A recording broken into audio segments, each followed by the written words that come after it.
topic ko ngayon, yung talagang yung mindfulness and yung awareness talaga na binibigay nyo sa amin. Pwede pala ganito.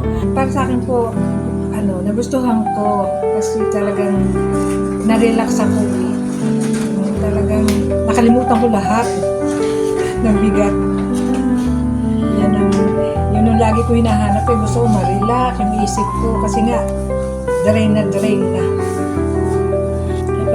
Kanina parang medyo naiyak pa ako. Sabi ko, ang sarap ng pakiramdam kasi ngayon ko lang, gusto ko maramdaman yung ganito. Yung sabi ko, parang gusto ko naman kahit sandali, yung parang relax yung utak, hindi yung parang masakit na lagi ang ulo mo sa problema, sa dalahin. Yun yung ko, sabi ko salamat dahil naka-attend ako.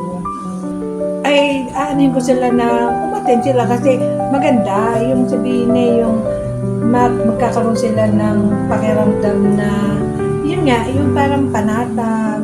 Kahit sandali lang, di ba yung nahanap natin lagi? Kahit sandali lang, magkaroon tayo ng pakiramdam na walang kahit anong iniintindi. Feeling mo, safe na safe. Ako po si Willie De La Cruz po. Bali, PWD President ng Perez Chapter.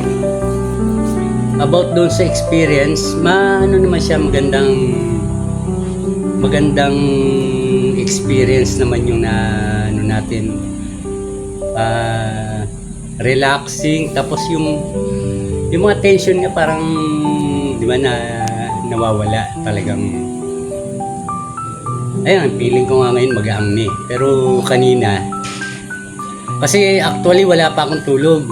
Duty kami kagabi nag-duty kasi ko sa barangay. Kagabi, straight kami.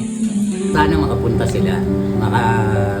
Ma-experience nila kung ano na-experience namin ngayon.